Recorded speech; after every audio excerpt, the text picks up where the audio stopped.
Já estamos de volta ao vivo, 12:01. Obrigado pelo seu carinho, pela sua audiência. Bora MS de hoje nós vamos falar sobre o direito médico, né? E para falar sobre esse assunto eu recebo aqui no estúdio a Stephanie Canalha, advogada especialista em direito médico. Doutora, muito boa tarde, bem-vinda aqui ao Bora MS.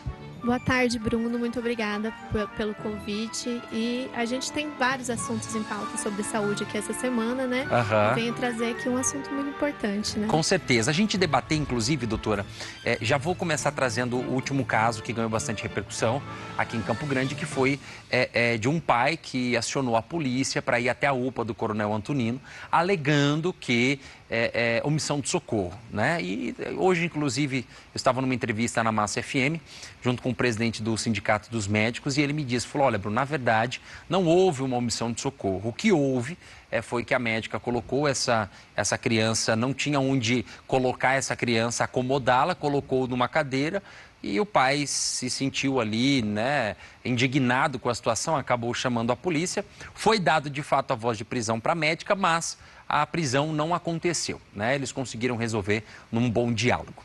E a pergunta que eu gostaria de fazer é, neste caso, cabe responsabilização do profissional da área da saúde ou não? Então, nesse caso específico que você está trazendo a respeito dessa médica, é muito difícil a gente falar dos médicos, né? Porque eles estão ali na linha de frente, eles são os primeiros, o acesso mais fácil do paciente. Mas normalmente o que acontece é uma crise estrutural, às vezes hospitalar, às vezes do posto de saúde, que é o que a gente tem visto na prefeitura. Quando um hospital declara oficialmente que não pode mais receber pacientes ali, superlotação, a gente tem visto isso bastante acontecer, né? O caso, acho que mais claro e mais recente é a Santa Casa. Como que isso impacta na responsabilidade do profissional da área da saúde, especificamente do médico? Isso. A superlotação, quando a direção técnica traz essa informação da superlotação, fica mais fácil para o médico minimizar os danos dele, né? Realmente a responsabilidade dele. Por quê? Porque o médico, ele só vai responder por omissão. E quando ele comprova que não teve omissão, que ele realizou o melhor atendimento possível dentro da capacidade, a gente sabe que tem uma estrutura comprometida, tanto material quanto realmente de insumos, medicamentos, né? E tudo isso acaba prejudicando, como eu falei, o médico fica na linha de frente, mas ele tem o dever de agir, né? Ele pode atender o paciente dentro da capacidade, mas ele não pode ultrapassar isso. Certo. Em relação a alguns casos, por exemplo, o profissional limitar o atendimento dele, né? Já vi casos, principalmente no interior do estado, onde o profissional, ele fala assim, olha, eu não quero atender, ele é contratado no concurso, ele tem que trabalhar os 6 ou 8 horas, que seja, 4, 6 ou 8 horas, e esse profissional, ele fala assim, não, eu quero atender somente 8 pacientes hoje, nesse horário. Isso é um direito que ele tem ou não? Independente da quantidade de pacientes que chegar, no horário que ele estiver atendendo, ele precisa atender aquelas pessoas, claro, dentro da realidade e da condição oferecida.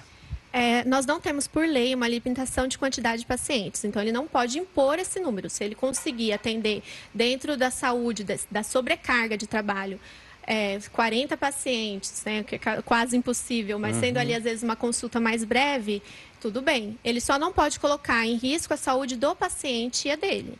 Certo. Nesses casos assim, a gente sempre aconselha que ele também relate a necessidade de mais um plantonista para que a própria gestão, seja do UPA ou hospitalar, consiga mais um médico para conseguir lidar ali com a demanda dos pacientes. E neste caso, como a senhora acabou de dizer, o profissional relatar, buscar, falar, olha, precisamos registrar, né? Deixar isso documentado, porque eu acho que nada melhor do que o profissional se resguardar também e o paciente, caso ele lide com uma situação como essa. Qual é o meio legal que ele precisa procurar num primeiro momento? Tanto profissional, no caso de falta de estrutura, de limitação, quanto o paciente, caso identifique o profissional que esteja ali limitando, né, colocando condições para atender o paciente. O profissional, ele, a primeira notificação que ele deve fazer é interna na instituição de saúde. Depois ele pega essa notificação, encaminha para o CRM e, quando necessário, que foi o caso da Santa Casa, registra o boletim de ocorrência. O paciente vai fazer, primeiramente, uma notificação também para a instituição de saúde.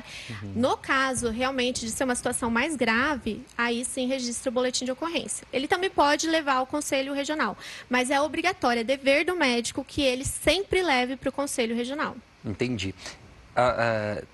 Recente também nós tivemos o caso dos profissionais que procuraram a delegacia, registraram um boletim de ocorrência, né, em relação à situação da Santa Casa, dizendo, isso em registro em BO, olha, temos uma lista de pacientes que correm o risco de ficar sequelados ou até perderem a vida por falta de insumos, de equipamentos para realização de cirurgia, por uma situação precária que a gente já sabe que a Santa Casa está passando. Nesse caso, esses médicos agiram da forma correta de registrar um boletim de ocorrência, de documentar isso para resguardar a sua responsabilidade profissional?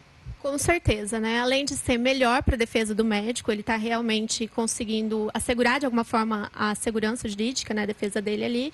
Ele também traz uma maior segurança para o paciente, porque ele cobra, de certa forma, das autoridades que elas procedam com a reparação daquele fato, que elas realmente consigam atender de alguma forma aqueles pacientes que estão sofrendo ali com a omissão estrutural da saúde. Agora, partindo para a parte do poder público, ele pode ser responsabilizado por deixar de oferecer uma estrutura que seja condizente para um atendimento minimamente humanizado para o paciente e até condição de trabalho para os profissionais da saúde? Sim, eu ainda estou um pouco resfriada também. Imagina. A gente está vendo a sobrecarga aqui da síndrome respiratória, né? Os UPAs vêm sofrendo com isso. Ali no caso da instituição pública de saúde, né, a Santa Casa, ela tem o trabalho filantrópico, mas ela também faz atendimento ao SUS. Então, tanto o município, quanto o Estado, quanto a União respondem pela ausência de médicos, ausência de leitos, insumos e medicamentos. E, nesses casos, o paciente tem o dever de cobrar também desses órgãos, né, do Estado em si. E quem que pode representar contra? Por exemplo, o paciente que talvez deixa de ser atendido ou tem um familiar que está lá aguardando uma cirurgia, um atendimento. Esse cidadão comum, usuário do sistema público de saúde, do SUS, ele pode fazer essa denúncia ou representar judicialmente contra o poder público? De forma individual, ele pode buscar reparação indenizatória, indenizatória material ou moral através dos advogados, Defensoria Pública, mas aí também de forma coletiva, tanto no Ministério Público, quanto também diretamente reclamar ao SUS, que tenha os órgãos, né, as entidades realmente que eles podem fazer essa notificação. Certo, ou seja, tanto profissional quanto o usuário do sistema público de saúde, o paciente, ele tem o direito de fazer essa representação judicial, denunciar esses casos e até mesmo procurar um profissional da área do direito para mover essa ação e reparar ali danos e prejuízos causados pela ausência de estrutura ou ausência do atendimento, né, doutora? Isso, às vezes chegando ali no posto, não vai ter medicamento, a gente está vendo realmente muitos medicamentos faltando, então pode ser que aquele paciente acabe comprando ali e depois ele requeira uma indenização material, ou ainda não sendo possível, né, ele consiga uma liminar para que proceda com esse uso do medicamento o quanto antes. Certo. Doutor, eu quero agradecer a sua presença aqui no estúdio, aqui no Bora MS. Eu acho que é importante, principalmente nesse momento crítico, né, que a saúde pública vem passando na capital, no estado de Mato Grosso do Sul, e a gente debater esse assunto e para que o nosso telespectador saiba quais são os seus direitos também, né, deveres, obrigações, o profissional da área da saúde também, isso tudo muito bem respaldado pela lei. Então, quero agradecer a sua presença. Muito obrigada, Bruno, pelo convite, e é muito bom realmente essa informação para os pacientes, né? Os médicos acabam sempre um pouco mais assegurados juridicamente, mas é bom que todos tenham aqui um pouco mais de informação. Muito obrigada. Com certeza, obrigado.